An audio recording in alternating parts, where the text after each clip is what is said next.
What if one young woman, dismissed as illegitimate, imprisoned as a traitor, and underestimated by nearly every man in power, could defy destiny and reshape the world?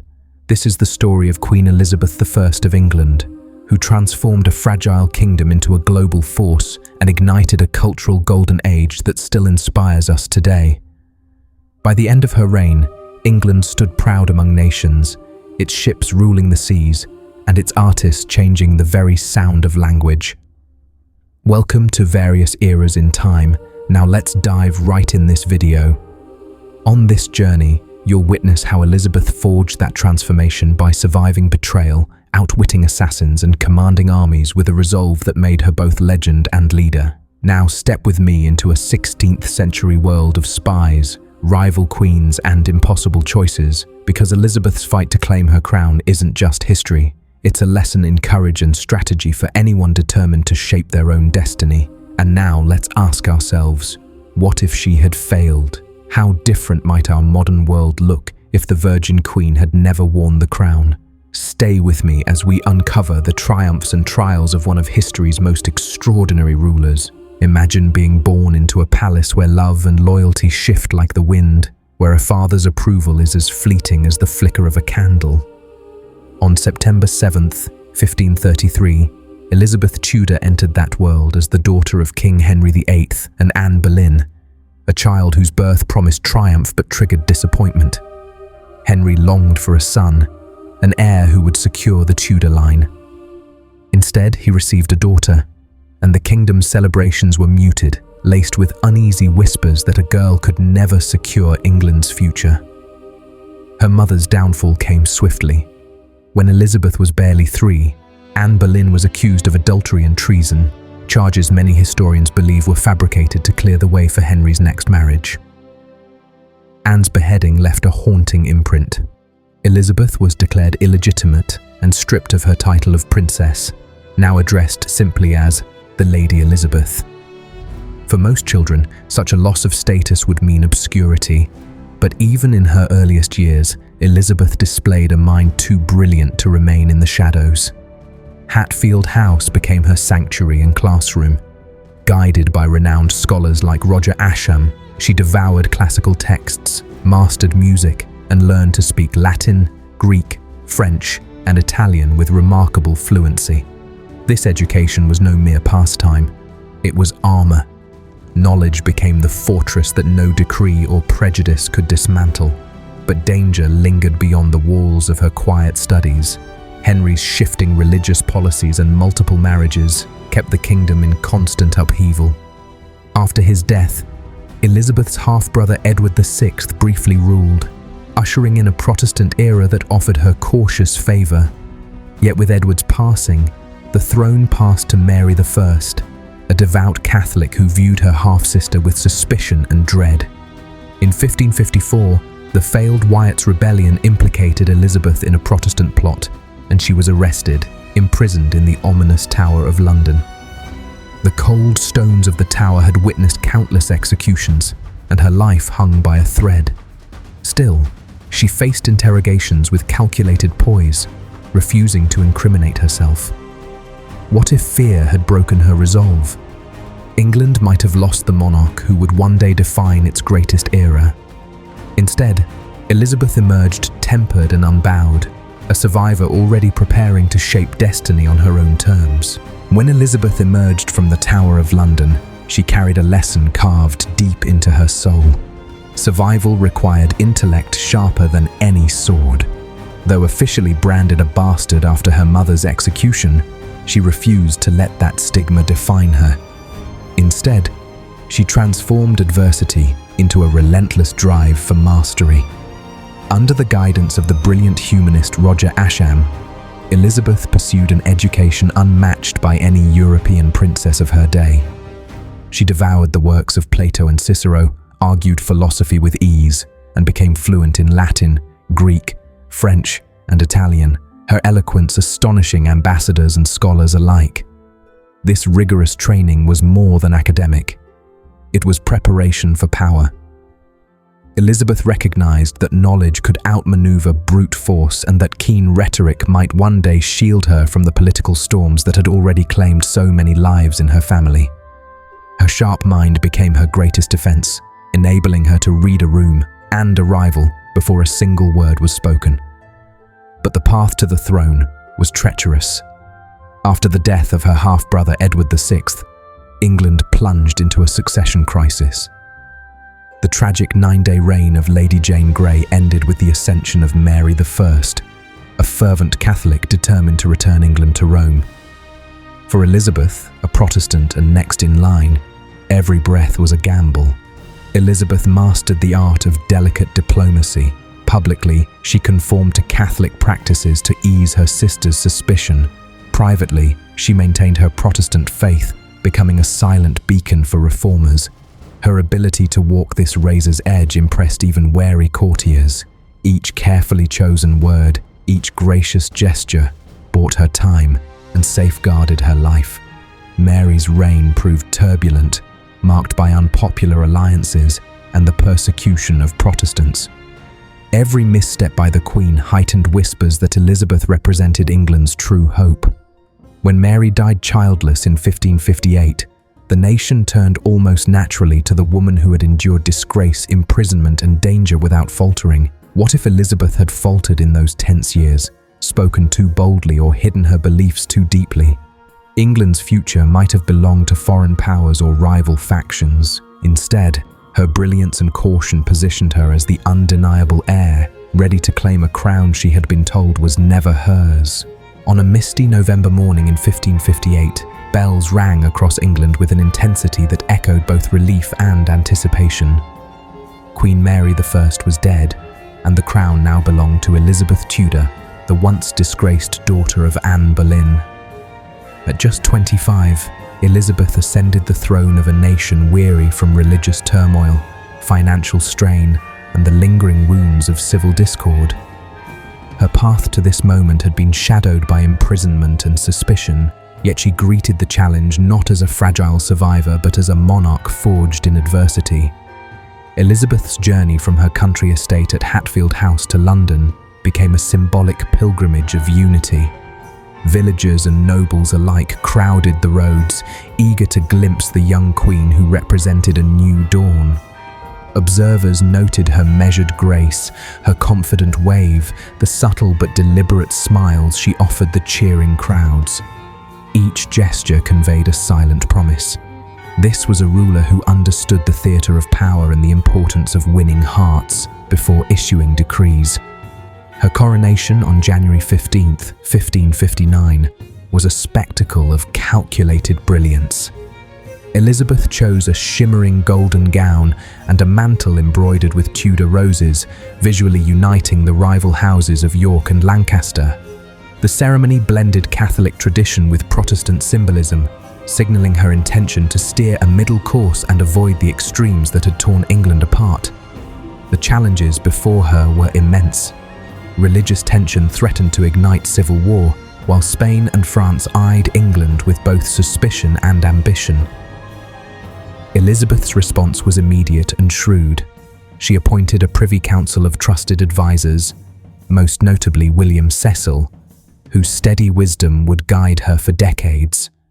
Together, they crafted the Elizabethan religious settlement, a pragmatic compromise that re-established the Church of England while granting limited tolerance to Catholics, an act that cooled internal strife without surrendering Protestant principles. What if Elizabeth had stumbled in these first critical months? If her compromises had alienated both Catholics and Protestants? Or if foreign powers had exploited England's weakness? The fragile realm might have fractured beyond repair.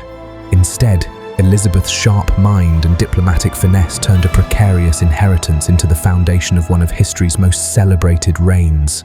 With the crown firmly on her head, Queen Elizabeth I knew that ruling a divided kingdom required more than royal decree. It demanded a circle of minds as sharp and loyal as her own. From the very start, she treated the court not just as a seat of government, but as a living instrument of strategy, spectacle, and persuasion. At the heart of this carefully chosen council stood William Cecil, later Lord Burleigh, whose cool pragmatism complemented Elizabeth's keen instincts. Cecil became her chief architect of policy, helping to shape the Elizabethan religious settlement and ensuring that every decision balanced diplomacy with strength. His measured guidance provided the stability Elizabeth needed to keep England from splintering in the aftermath of decades of religious upheaval. But Cecil was only the first piece in a brilliant mosaic.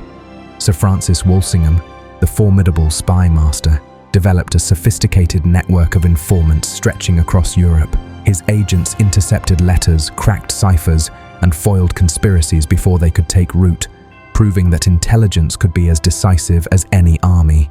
Meanwhile, Robert Dudley, the charismatic Earl of Leicester, offered unwavering loyalty and personal companionship, his presence adding a hint of intrigue and romance to courtly life, while also commanding troops when duty called. Elizabeth's court became a dazzling stage where power and culture intertwined. Poets and musicians performed alongside politicians and explorers, reflecting the Queen's conviction that art could unify a nation as effectively as law. Yet beneath the music and masks, every conversation was calculated.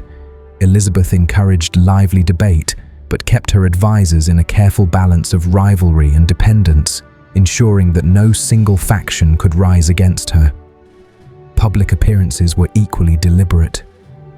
Lavish progresses through the countryside and splendid court entertainments projected an image of majesty and accessibility. To her subjects and foreign envoys alike, these spectacles declared that England's monarch was both divinely chosen and deeply connected to her people. What if Elizabeth had trusted the wrong men or allowed one faction to dominate? The court might have become a breeding ground for rebellion rather than stability. Instead, her shrewd orchestration of personalities and pageantry turned the royal household into a powerhouse that safeguarded her reign and amplified England's growing prestige. Even as Elizabeth's glittering court dazzled Europe, shadows lengthened across her realm. From the moment she claimed the throne, Catholic monarchs on the continent, most notably Philip II of Spain and factions in France, saw her Protestant rule as an affront to Rome and a threat to their own ambitions. At home, English Catholics who longed for a return to papal authority conspired in secret. Their prayers for her downfall carried in whispered plots and smuggled letters. Elizabeth knew her crown rested on a knife's edge. To counter this, she empowered Sir Francis Walsingham, the mastermind behind one of the most formidable intelligence networks of the 16th century. Walsingham recruited merchants, sailors, codebreakers, and double agents across Europe, creating an invisible web of eyes and ears. Messages were written in cipher, hidden in the bindings of books, or penned with invisible ink that appeared only under heat. This espionage revolution allowed England to uncover threats before they struck, a silent war fought with quills and candlelight rather than swords. The dangers were real and constant. The Ridolfi plot of 1571 aimed to assassinate the Queen and place her Catholic cousin Mary, Queen of Scots, on the throne. Walsingham's operatives intercepted crucial letters, exposing the conspiracy and forcing Elizabeth to tighten security. More schemes followed: the Throckmorton plot, the Parry plot, and the infamous Babington plot, each one weaving Mary deeper into a web of treason. Every discovery underscored that Elizabeth's enemies were relentless and that her very life was a target. Yet Elizabeth mastered the art of ambiguity. She balanced mercy with decisive action, allowing private Catholic worship as long as subjects swore loyalty, but making treason unmistakably punishable. Publicly serene, she privately absorbed each new threat with icy resolve, projecting an image of unshakable authority that unnerved conspirators and reassured her people. What if one of these plots had succeeded? If a single coded letter had slipped past Walsingham's watchful eyes, England might have fallen back under Catholic rule, and the Elizabethan Golden Age might never have dawned. Instead, through cunning intelligence and careful statecraft, Elizabeth proved that information, wielded wisely, could be mightier than any army. No rival tested Elizabeth's resolve more personally than Mary Stuart, Queen of Scots, a woman whose very bloodline made her both family and formidable threat. As a granddaughter of Henry VII, Mary carried a legitimate claim to the English crown, and to many European Catholics, she was the rightful Queen of England. Their lives, intertwined by ancestry and destiny, became a decades-long chess match where faith, politics, and survival collided. Mary's story began with dazzling promise. Crowned Queen of Scotland as an infant, she was raised in the opulent French court and briefly ruled France as queen consort. But tragedy struck when her young husband died, and Mary returned to a Scotland already shifting toward Protestant reform. Her Catholic faith and controversial marriage to the ambitious Earl of Bothwell inflamed Scottish nobles, sparking rebellion and forcing her to abdicate in favour of her infant son, James VI. In 1568, Mary fled to England seeking Elizabeth's protection. Instead, she found herself an honoured prisoner, an unwelcome guest who posed an existential danger. Elizabeth faced a dilemma that tested both her heart and her political instincts. Showing mercy could encourage Catholic uprisings. Executing a fellow anointed queen could shatter the moral authority of her own rule. For nearly 19 years, Elizabeth kept Mary under guarded house arrest, moving her from castle to castle while Europe watched. During these years, Mary became a lightning rod for conspiracy. Plots to free her and depose Elizabeth proliferated, the most notorious being the Babington Plot of 1586. Through his intricate spy network, Sir Francis Walsingham intercepted coded letters proving Mary's complicity in a plan to assassinate Elizabeth and claim the English throne. Elizabeth agonized over the decision but recognized the mortal danger. In February 1587, after relentless pressure from her council, she signed Mary's death warrant. Mary met the executioner's blade with regal composure, dressed in crimson, the colour of martyrdom. What if Elizabeth had spared her cousin? Europe might have rallied behind Mary as a Catholic figurehead, plunging England into civil war and perhaps erasing the Protestant future Elizabeth fought to protect. Instead, this fateful choice secured her throne and redefined the very limits of royal power. By the late 1580s, England stood on the brink of war with the most formidable power in Europe, Spain. For decades, tensions had simmered as Elizabeth supported Protestant rebels in the Spanish-controlled Netherlands and sanctioned privateers like Sir Francis Drake to raid Spanish treasure fleets. To King Philip II, a staunch Catholic and once Elizabeth's suitor, her defiance was unforgivable. The struggle was more than politics. It was a clash of empires, faiths, and visions of the world. Philip assembled the mighty Spanish Armada, a fleet of over 130 ships designed to escort an invasion force across the English Channel, crush the Protestant Queen, and restore Catholic rule. The stakes could not have been higher. Should the Armada succeed, England might lose its independence, and Elizabeth, her life. Elizabeth met the threat with steady determination. She ordered the strengthening of coastal defences and placed her navy under the command of Lord Charles Howard and the brilliant strategist Sir Francis Drake.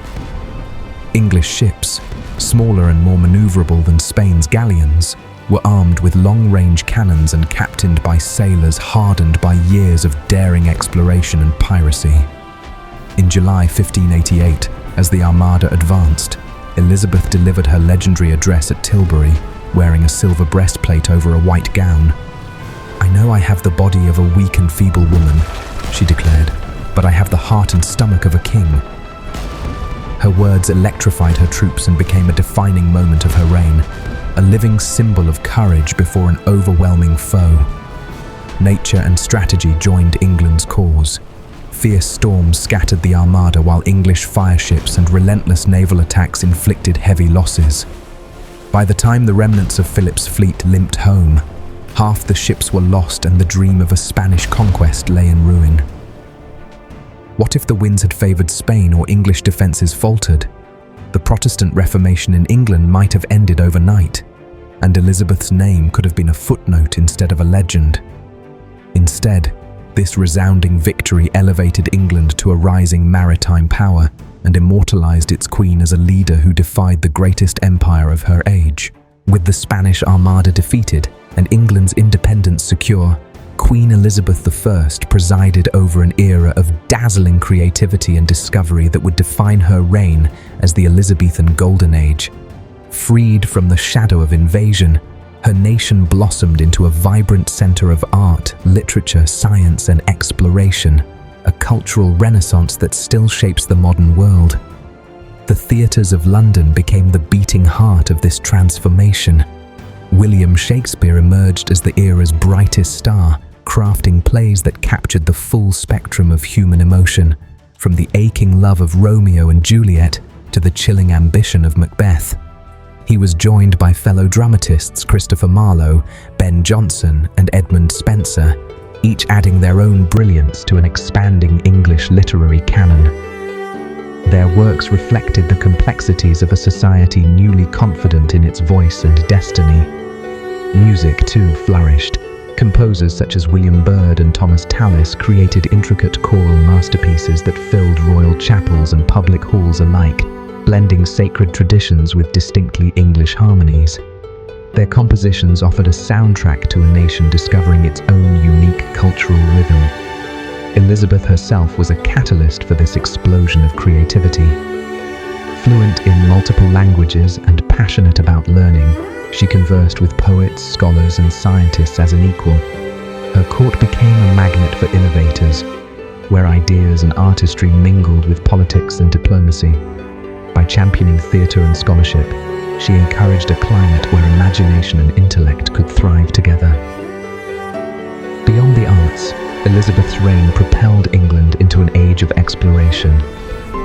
Adventurers like Sir Walter Raleigh and Sir Francis Drake sailed across uncharted oceans, bringing back stories, maps, and trade goods that widened England's global horizons. Each expedition expanded the nation's reach and enriched its sense of possibility.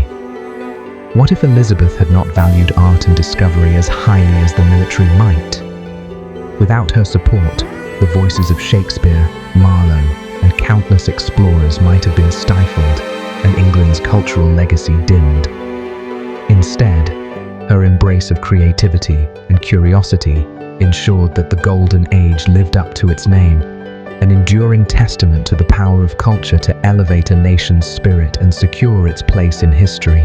Behind the crown and the commanding speeches, Queen Elizabeth I guarded a private world shaped by sacrifice and deliberate solitude.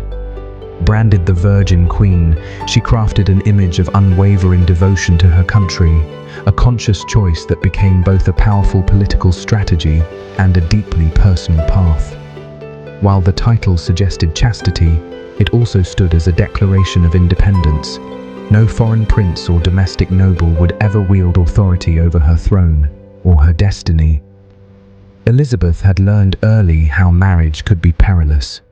Her mother's execution and her sister Mary's troubled alliance with Philip II of Spain served as stark reminders of the dangers that could follow a queen's wedding vows. Yet she was capable of deep affection. The most famous of her close relationships was with Robert Dudley, Earl of Leicester, a childhood companion whose steadfast loyalty and rumoured romance with the Queen intrigued and sometimes unsettled the court. Ambassadors gossiped about secret engagements, but Elizabeth kept her intentions hidden, using the ambiguity to her diplomatic advantage. Her heart, however, was not without warmth. Elizabeth cherished the companionship of trusted advisors such as William Cecil and daring explorers like Sir Walter Raleigh. She adored music, poetry, and lively conversation, and her sharp wit sparkled in the company of scholars and statesmen. But she consistently placed the stability of England above her personal desires. "I am married to England," she famously declared, framing her choice as an act of loyalty to her people. This decision carried undeniable cost. Friends observed moments of quiet melancholy when the weight of isolation seemed to press upon her. Yet Elizabeth accepted that loneliness was the price of autonomy. By remaining unmarried and childless, she avoided entangling England in foreign alliances and ensured that her authority remained absolute. What if she had chosen otherwise? married a powerful European prince, or produced an heir. England might have been drawn into continental wars or lost the unity her singular leadership sustained. Instead, Elizabeth's conscious solitude became an emblem of strength, redefining queenship itself and proving that a ruler's greatest love could be her nation. When Queen Elizabeth I died on March 24, 1603, the woman once dismissed as a powerless Lady Elizabeth left behind a transformed kingdom and a legend that still commands awe. Her 44-year reign not only stabilized England after decades of religious and political upheaval, but also elevated it into a confident maritime and cultural power. Under her leadership, the nation expanded its global reach, nurtured a literary renaissance, and forged a distinct identity that would influence the world for centuries. Elizabeth's political genius lay in her ability to balance boldness with pragmatism. Through the Elizabethan religious settlement, she calmed sectarian violence by creating a moderate Protestant Church of England while avoiding the harsh persecution that ravaged much of Europe. She navigated treacherous diplomacy with France and Spain, defeating the seemingly invincible Spanish Armada and proving that a smaller nation could outwit the world's strongest empire. Her reign marked England's emergence as a formidable maritime force, setting the stage for future colonial expansion and the eventual British Empire. In the arts, Elizabeth fostered an explosion of creativity that gave the world William Shakespeare, Christopher Marlowe, and a host of other luminaries. She championed explorers like Sir Francis Drake and Sir Walter Raleigh, whose daring voyages extended England's influence across oceans. This blend of artistic brilliance and global ambition made her court a beacon of innovation and wonder. Her personal choices also reshaped the monarchy itself. By refusing marriage and declaring herself wedded to her people, she maintained independence in a male-dominated world and proved that effective leadership was not bound by gender.